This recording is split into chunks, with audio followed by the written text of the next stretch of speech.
le sujet de cette réunion d'aujourd'hui, le combat des idées. Pourquoi le combat des idées? Une question qu'un ami de mademoiselle Guillemin, pourtant responsable d'une association politique, posait. Pourquoi le combat des idées? Et visiblement, il n'en voyait pas tellement l'intérêt.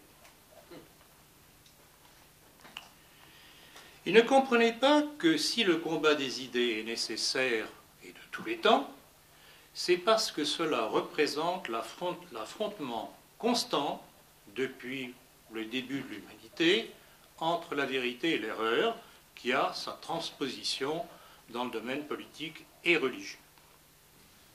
Donc, le combat des idées est une chose nécessaire, vitale,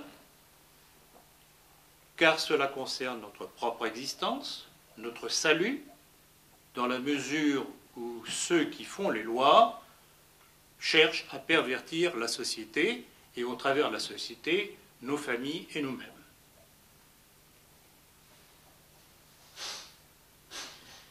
La décadence des sociétés n'arrive jamais par une sorte de génération spontanée ou d'un soi-disant sens de l'histoire, comme on le dit généralement, pas plus que les maladies, comme l'a démontré Pasteur.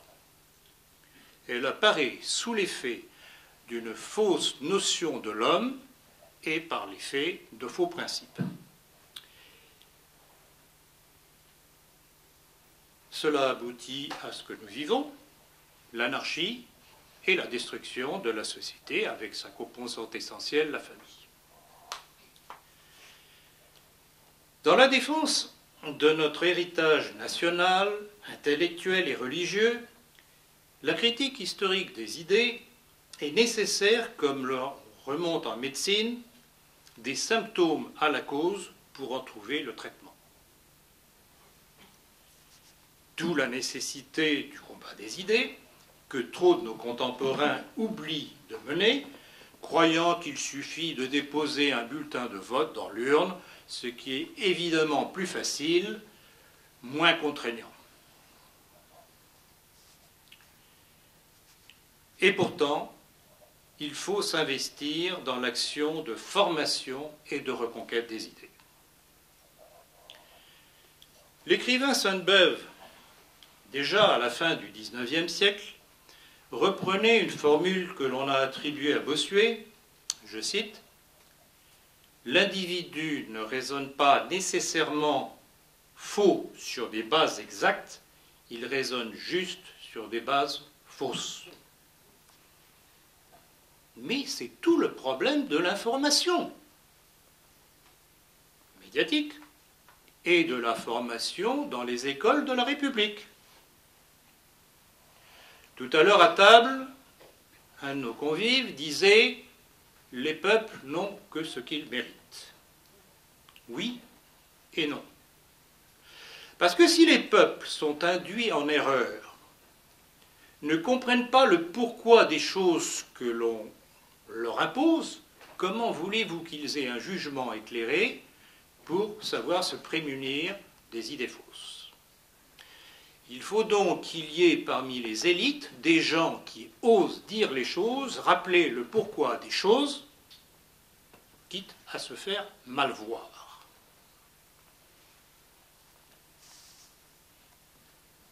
Vous savez très bien que si l'on change l'éclairage d'un fait, quitte même à l'inventer, ce qui compte, ce n'est pas la réalité du fait, mais la perception qu'en a le citoyen.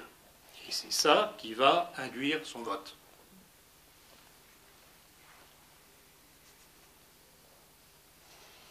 C'est là tout le problème engendré par la démoplutocratie aux ordres de ceux qui tiennent politiquement et surtout financièrement les moyens d'information.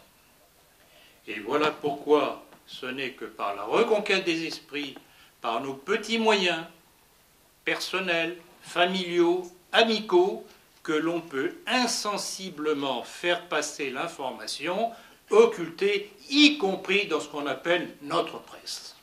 Et ça, il faut en être conscient.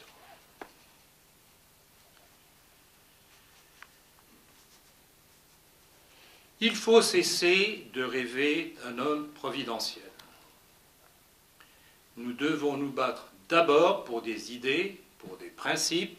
L'homme qui pourra les incarner en sortira ipso facto. Mais si on ne commence pas par préparer le terrain, à commencer dans nos propres familles, nous construisons sur du sable. Lorsque le fondateur des Illuminés de Bavière, le juif converti devenu franc-maçon Adam Weishaupt, classait à la fin du XVIIIe siècle les hommes de 100 ans en deux catégories, ceux qui, comme lui, je cite, professaient l'amour général universel, qui l'opposait à ceux qui professaient l'amour national ou nationaliste, le terme vient de lui, qu'il recommandait de combattre, il ne faisait que reconnaître l'existence de deux conceptions de l'homme, de la société et de la politique, et de leur affrontement. D'autant qu'il recommandait: il faut établir un régime dominateur universel, une forme de gouvernement qui s'étende à tout le monde. C'est dans l'intimité des sociétés secrètes qu'il faut savoir préparer l'opinion.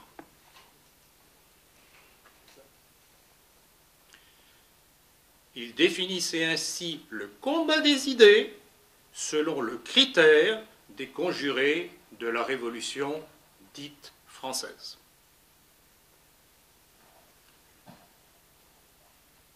Vous êtes-vous jamais demandé pourquoi, depuis l'avant-révolution dite française, ce que l'on appelle au sens large la réaction a systématiquement échoué? Pour que cela ait été le cas et soit aussi généralisé, il faut bien qu'il y ait eu une erreur de méthode.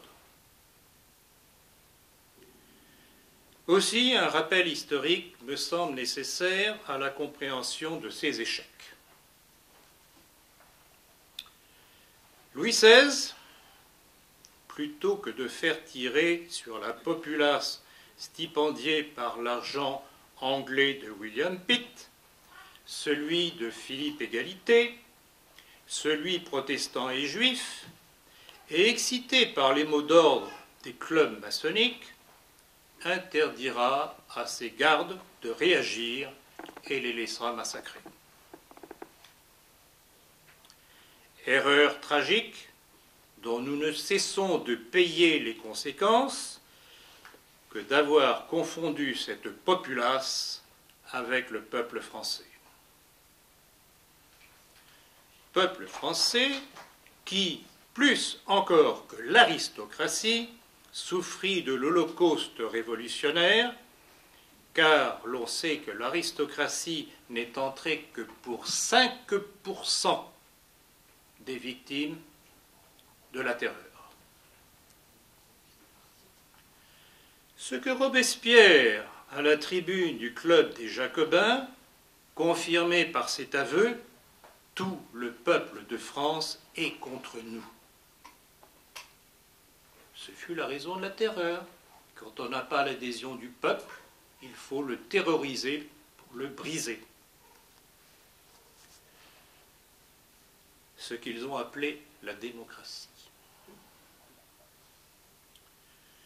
Devant cette situation, Louis XVI ne pensera trouver de salut que dans la fuite, celle de Varennes, même pas réussie.